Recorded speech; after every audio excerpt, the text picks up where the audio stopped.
अभी हम नगमा के कथित ससुराल में पहुंचे हुए हैं। मेरे साथ आप देखेंगे तो नगमा की एक कथित सास बैठी हुई है। इनके पास हम क्यों पहुंचे हैं, इसके पीछे की कहानी क्या है, आपको हम बताते हैं। नगमा ने जब पहली बार वी आवर्स न्यूज़ पर अपना इंटरव्यू दी थी तो उन्होंने कहा था कि अंजार नाम के व्यक्ति उनके कथित पति हैं, जिनके जुल्म सितम के आगे वो हार गई। नगमा ने कई सारे संगीन आरोप अंजार पर लगाए हैं। उसी आरोप की खंडन के लिए, उसी आरोप पर प्रतिक्रिया लेने के लिए हम इनके पास पहुंचे हैं। हालांकि 2-3 रोज़ पहले भी मैं यहाँ पहुंचा था, लेकिन जानकारी मिली कि अंजार यहाँ पर मौजूद नहीं है, न ही उनके परिवार के कोई और सदस्य यहाँ पर मौजूद हैं। वो कहीं और चले गए थे। हम इनके पास इसलिए पहुँचे हैं ताकि सच्चाई आप तक पहुँच पाए।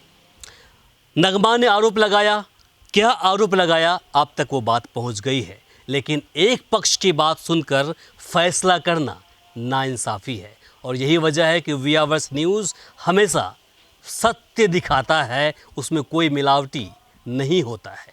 इसी वजह से हम नगमा के जो कथित ससुराल हैं वहाँ पहुँचे हैं और जानने की कोशिश करेंगे कि आखिर इस प्रकार से वो संगीन आरोप लगा रही हैं, बलात्कार जैसे संगीन आरोप लगा रही हैं, जिसमें के साथ खेलने जैसे संगीन आरोप लगा रही है, उनकी बातों में कितनी सच्चाई है या फिर कहानी क्या है।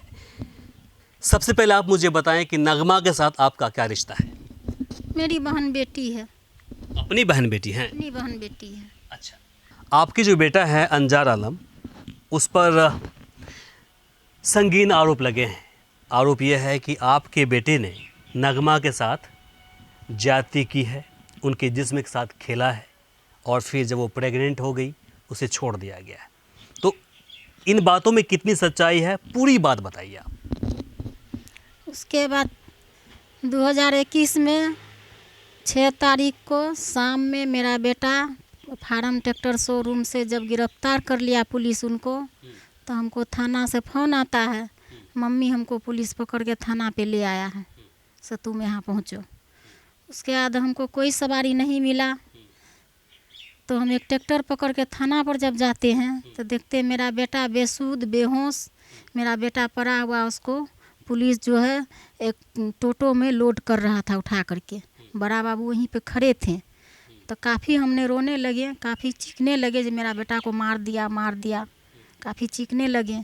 उसके बाद सदर थाना ले गया, सदर थाना में रेफ़र कर दिया, मेडिकल कॉलेज गया, वहाँ भर्ती था, एडमिट था। तो वहाँ एडमिट था, तो उसके बाद वहाँ से जो है 8 तारीख को वहाँ से लाया गया, फिर यहाँ कोर्ट से लाया गया थाना पे गए थे हम लोग मिलने के लिए। उसके बाद में पता लगा जो लड़की मेरी बहन बेटी जो है नगमा परवीन मेरे बेटा पर आरोप लगाई है। अच्छा, तब क्या आरोप थे वो? तो आरोप बोली जो मेरे साथ ऐसे ऐसे किया है, तो हम लोग को तो कुछ पता नहीं था। बोला ऐसे 2 बजे दिन में आया और मेरे साथ मारपीट कर ऐसे किया है। उसी के मुंह से सुने, हम लोग को तो कुछ पता नहीं था। मतलब गलत काम किया मारपीट करके? हाँ, कुछ पता नहीं था। बोला जाया 2 बजे ऐसे ऐसे किया है, तो उसका हम जानकारी लिए, दस्तावेज निकाले, तब उसमें सब लिखा हुआ था, मेरे बेटा पर बहुत भारी आरोप लगा हुआ था। उसके बाद हमने दस्तावेज ले करके वकील को दिए, तो वो बोला ये तो ऐसा काम किया है, दस्तावेज में सारा चीज़। हम बोले ऐसा कुछ भी नहीं है, झूठा आरोप लगाया गया मेरे बेटा पर। मेरे यहाँ कैमरा लगा हुआ है, मेरा बेटा कितना बजे घर से निकलता है, मेरा बेटा कितना बजे घर जाता है, सब चीज़ मेरे यहाँ कैमरा में। एक चीज़ बताइए, नगमा का कहना हुआ कि उसके साथ में जो बेटी है, जब वो बेटी 8-9 महीने की पेट में थी तो आपका लड़का उसको धोखा दे करके वहाँ से भाग खड़ा हुए। नहीं। आप पूरी बात बताइए कि बातों में क्या सच्चाई है और आप लोगों ने कोर्ट कचहरी में क्या कुछ रखा है, पूरी बात बताइए। वो आरोप लगाई है जिस समय उसके पेट में या 1.5 महीना का या 2 महीना का बच्चा होगा, जो कुछ भी पता भी नहीं लगता था, लेकिन वही आरोप लगाई थी जो उसका बच्चा मेरे पेट में पल रहा है। ठीक है, उसके बाद अंजार को दूसरा महीना 5 तारीख को गिरफ्तार किया, 6 को। उसके बाद 8 को बीरपुर भेज दिया गया न्यायालय में। उसके बाद जो है हम लोग कागज़ उगज लगाए, हर चीज़ सब चीज़, कोई आदमी से पता चला जैसा आरोप, एक चंदा गांव पड़ता है पुरानी साइड में, उधर का लड़का था साजिद नाम का, अजहर कॉलोनी में से रूम लेके रहता था भाड़ा पे। कब की बात है वो? बात है 2016 की बात था। अच्छा। तो अजहर कॉलोनी में रहता था वो लड़का, लड़की भी रहती थी किराया पे अजहर साहब के घर में, अजहर कॉलोनी में। तो ऐसा ऐसा घटना पहले भी ऐसा हुआ है, उसका घर कुर्की हो गया है। 2016 में साजिद नाम का लड़का था, वो भी रहता था एक जगह और ये भी रहती थी एक जगह, तो दोनों एक साथ रहती थी, क्या बात है? दोनों का संबंध बना हुआ था। अच्छा। 1 साल 1.5 साल संबंध बना हुआ था, दोनों एक जगह ही रहता था। आप अजहर कॉलोनी में पता भी कर सकते हैं। अच्छा।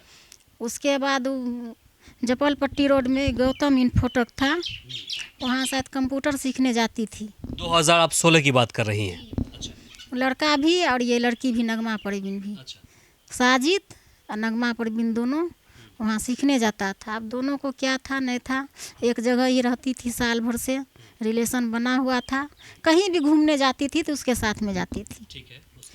उसके बाद क्या हुआ, जो वो लड़का के ऊपर ये केस कर दिया आरोप लगा करके, उसके बाद लड़का तो फरार हो गया, लेकिन उसका घर उर सब कुर्की हो गया, सारा सामान उसका उठ गया वहाँ से। इसके बाद 2017 में एक जुल्फ़कार नाम का लड़का था, उतना हमको पता नहीं जो कहाँ का लड़का था। वो जो लड़का चंदा का आपने बताया, तो उनके माता पिता क्या करते थे?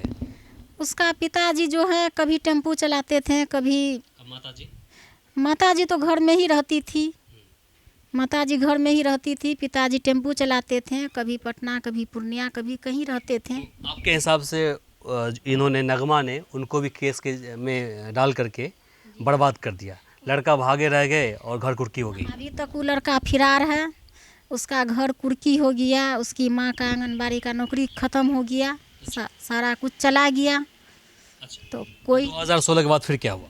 2016 के बाद 2017 में पटना दिल्ली चली गई थी। कोई जुल्फ़कार नाम का लड़का है। अच्छा। वो कहाँ का लड़का उतना नहीं बता पाएंगे, लेकिन उसी के साथ वो 2017 पूरा बिताई दिल्ली में 1.5 साल, और 2018 में अंतिम में 18 या 19 में वो आई, वहाँ से आई तो उसकी माँ रहती थी बेलहा घाट में वार्ड नंबर 1 में किराया के मकान में। तो ये लड़की भी माँ के साथ रहने लगी। वहाँ क्या हुआ नहीं हुआ, मकान मालिक जो है ये लोग को बहुत मारा। उसके बाद इस सदर अस्पताल में भर्ती थी, इलाज चला, वहाँ से केस उस हुआ वो लोग पर, थाना से ही केस हुआ वो लोग पर। उसके बाद ये लोग क्या किया, झिटकिया चले गया, वहाँ घर बना के रहने लगा। इसके बाद 2021 में मेरे बेटा पर आरोप लगाई तो 2 महीना में 6 तारीख को मेरा बेटा को गिरफ्तार कर लिया गया। शोरूम से ही, फार्म ट्रैक्टर शोरूम में काम करता था। अच्छा। हम लोग को कुछ भी नहीं मालूम था। 2016 की जो आप बात बता रही हैं, साजिद नाम का लड़का, ये जो आपने जो दस्तावेज आपने दिया है, डॉक्यूमेंट्स जो आपने दिया, उसी का है क्या ये? जी उसी का है। अच्छा अच्छा, इसके अंदर आपको सारा कुछ लिखा हुआ है ना? सकते हैं। तो फिर आपका लड़का जेल से कैसे छूटा? हमने साजिद नाम का लड़का का डॉक्यूमेंट्स निकाले, उसका सारा प्रूफ हमने कोर्ट में लगाया जज के सामने। मैं सारे प्रूफ लगाए तो जज उसको देखा, तब जज मेरा बेटा को फुर्सत दिया। अच्छा, तो जज ने माना कि इनका धंधा ही यही है? इसका धंधा ही यही है, सभी का घर बर्बाद करती है। तो जज ने मेरा बेटा को छुटकारा दिया, नहीं तो मेरा बेटा का छुटकारा नहीं था। वो डॉक्यूमेंट्स है जहाँ जज का जजमेंट अंकित है, ये कौन सा वाला है जो प्राथमिकी दर्ज किया गया था, वो वाला है? मेरा बेटा को ये वो है, लेकिन जब से केस खुला है 2021 में आपका लड़का बाहर निकला है? पढ़ लीजिए ना सब। हाँ हाँ, ये है। अच्छा, अभी आपका लड़का क्या काम करता है? मेरा लड़का ट्रैक्टर का काम करता है, किसी तरह गुजर बसर चलाता है। आपके पति है कि नहीं? पति है, वो बाहर में रहते हैं, सब दिन नेपाल में रहते हैं। अच्छा, वो भी काम करते हैं? वो भी काम करते हैं। तो हकीकत में आपका लड़का मतलब उनके साथ में खिलवाड़ नहीं किया क्या? नहीं, झूठा आरोप है, ये सब झूठा है, सब झूठा आरोप है, गलत सारा बात है। केस मुकदमा लड़ने में कितना खर्च कर दिया आपने? मेरा 4-5 लाख रुपया मेरा चले गया, मेरा गाड़ी बिक गया, मेरा ज़मीन बिक गया, मेरा सारा कुछ चले गया जी, बर्बाद हो गए। अब आप क्या कहना चाहेंगे उसे? अब तो ज़िंदगी सही सलामत गुजार रही हैं। नहीं समझे। अब आप क्या कहना चाहेंगे उसे? जिस प्रकार से खबर चलने के बाद टोटो रिक्शा भी मिला है, बाकी लोग सहयोग भी कर रहे हैं, ज़िंदगी जी रहे हैं, क्या कहना चाहेंगे उसे आप? हम तो यही, खुश हैं कि नहीं? हम तो बहुत खुश हैं अंदर से। हम तो यही कहेंगे, जब सारा कुछ कर कर के वो थक गई है, आप तो रोड पर आ गई है, तो कोई उसको मदद किए हैं तो बहुत अच्छा किए हैं। रिक्शा चला करके वो जीवन बसर कर ले, तो हम तो यही कहेंगे बहुत लाख लाख का बात है। लेकिन उम्मीद नहीं है जो वो कर करके टोटो रिक्शा चला करके अपना गुजर बसर करेगी। क्यों नहीं लगता आपको कि मतलब वो कर पाएगी ऐसा? इसलिए जो उसका चरित्र बहुत गंदा है, उसका जुबान बहुत गंदा है, वो हर चीज़ झूठ बोलती है। उसका भाई भी दोनों गलत है, तो दोनों डिप्रेशन का शिकार हो गया है। अच्छा, एक चीज़ बताइए मुझे कि उसका एक छोटा भाई है जो अभी जेल में बंद है, चोरी का इल्ज़ाम लगा उस पर, बाकी 2 भाई डिप्रेशन में हैं, माता भी डिप्रेशन में है, तो क्या कहेंगी इस पर? उसका भाई जो है नशा वशा खाता था, नशा वशा खाता था, वैसा उसको मेंटेनेंस नहीं हो पाया, इसीलिए वो बीमारी का हालत में झुलूस रहा है। वैसा मेंटेनेंस हो नहीं पाया। ये लड़की भी है, सब पर केस कर करके सब चीज़ इसका माँ का तबाह बर्बाद हो गया। मजबूर क्या हालत में है वो लोग। पिताजी उनके क्यों स्वर्गवास हो गए? उनके पिताजी को हम 2021 में 3रा महीना में देखे थे, परवेज आलम के दरवाज़ा पे हमको बुलाया गया था, तो हम गए थे वहाँ देखे थे। उसके बाद हम आज तक नहीं देखे। कोई बोलता है डेट कर गया, कोई बोलता है नहीं है, कहीं है, लेकिन हमने आज तक नहीं देखे। तो शुरू हो गया है, नहीं देखे, 2-2.5 साल हो गया। तो अभी आपने सुना, ये नगमा की कथित सास है। नगमा दावा करती है, जिस प्रकार से इन्होंने अपनी बातें रखी है और जो साक्ष्य दिखा रही हैं, इसके अनुसार आप खुद फैसला कीजिएगा कि नगमा सही है या फिर ये लोग सही हैं। ये एक साक्ष्य दे रही हैं 2016 की। उसमें एक साजिद नाम का लड़का था, जिसके ऊपर भी इसने बलात्कार का आरोप लगाया, बलात्कार का केस किया। ये देखिए, ये आपको हम दिखाते हैं, ये पूरी डॉक्यूमेंट्स है यहाँ पर।